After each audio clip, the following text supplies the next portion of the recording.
फलक में चंद्र तारन में मोहम्मद मोहम्मद, फलक में चंद्र तारन में मोहम्मद मोहम्मद, जमीनन में आसमानन में मोहम्मद मोहम्मद, पढ़ी ॾिसबो त पारन में मोहम्मद मोहम्मद। अस्सलाम वालेकुम दोस्तों, जी सिंधु जी लतीफ़ जी ॿोली जे त हाज़िर आहियूं नए हिकिड़े ॾींहुं ख़िदमतुनि जे प्रोग्राम सां गॾु। वारिस ॾिनो माशी लॻ ॻोठ अलीबेग कोडराणीअ में, जिते साईं जन कुछ ॾियार अॻु में मूंखे दसियो हुयो त क़ुरान मजीद जी दीनी मदरसे लाइ सख़्तु ज़रूरत आहे। प्लस में ही बगदादी क़ाइदनि जी अलाह पाक इब्न सखी बाने पारां मोकिलियल अमानत 4500 रुपयनि मां ही 10 अदद क़ुरान मजीद, 50 अदद असां ही यसुल क़ुरान क़ाइदा वठी आया आहियूं। साईं जन जे लाइ अचो तरन सां ॻाल्हि ॿोल था कयूं। अस्सलाम वालेकुम साईं। वालेकुम सलाम रहमतुल्लाह। साईं माज़रत सां मूंखे ख़बर न हुई त ही प्रोग्राम अॼु मौला जी आमद जे हवाले सां प्रोग्राम तव्हां वटि मुनक़द कयल आहे। मसरूफ़ हुयो, मुनासिब त न पियो लॻे, पर छा कयूं, अमानतूं आहिनि ॾियणियूं त उहो असांखे वीडियो जो थींदो आहे। अॼु ॿार त कोन हूंदा जो उनखे असां तक़सीम ई कयूं। जी बिल्कुलु, प्रोग्राम भी आहे त इन सिलसिले में ॿारड़ा जेके मौजूद फिल वक़्तु न आहिनि। मौला जे जश्न जो प्रोग्राम हुयो उन हिसाब सां जो माशाल्लाह तव्हांजी महिनत आहे त अलाह से अव्हांखे सलामत रखे। इंशाल्लाह ही वीडियो त असांखे सुभाणे ताईं मिली वेंदो। ॿारड़ा सुबुह जो ईंदा, जीअं फजर जे टाइम ते अची सबक़ वठण जे लाइ ईंदा, त वीडियो त इंशाल्लाह उहा ई असां शेयर कंदासीं। पर साईं ख़ासि मां तव्हांखे हिकिड़ी अपील कंदुसि त जंहिं भाउ असां ते हीअ अमानत मोकिली आहे तव्हांजे लाइ, जेके तव्हां ज़रूरतूं ॿुधायूं उन्हनि पंहिंजे वालिदेन जे इसाले सवाब लाइ मोकिली आहे।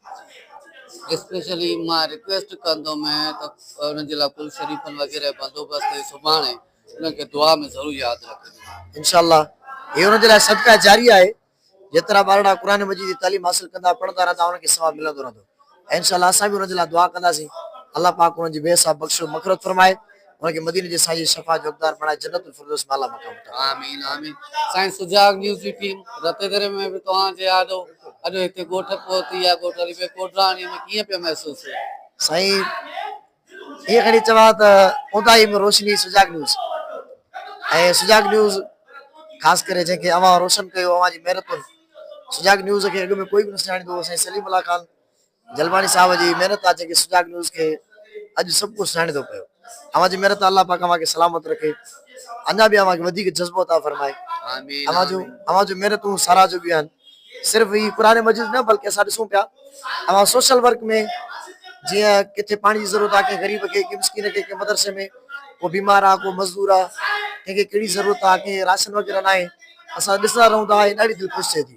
साईं ये तव्हांजूं मोहबतूं, पर हक़ीक़त इहा आहे जेकॾहिं असांजा रतेदरे जा चूंडियल नुमाइंदा जेके ऑफिस में वेठल कामोर आहे, एसिन मां निकिरंदा ई कान्हनि, हाणे वरी थधि में सवड़नि ऐं कंबलनि मां न निकिरंदा, उहे जेकॾहिं पंहिंजो कमु कनि त मुंहिंजे ख़्याल में सलीम अल्लाह खे इहे कमु करण जी ज़रूरत न पए।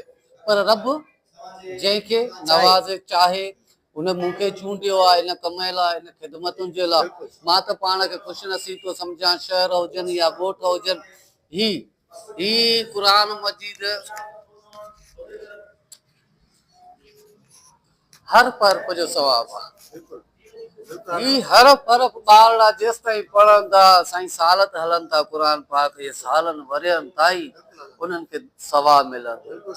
मां तव्हां सभिनी खे अपील कंदुमि त जेतिरो थी सघे ही दीनी मदरसा हिते तव्हांजा ई बचा पढ़नि था, उन्हनि जी ख़िदमत कयो, जीअं सलीमला ॼण खे अचण जी ज़रूरत न पए। ही तव्हांजे ॻोठनि में आहिनि, हिननि खे आबाद करण बि तव्हांजो कमु आहे। साईं वधीक कोई पैगाम ॾियणु चाहे असां लाइ कोई कमकार, असां हाज़िर आहियूं। अल्लाह से अवां खे अवां जी टीम खे सलामत रखे।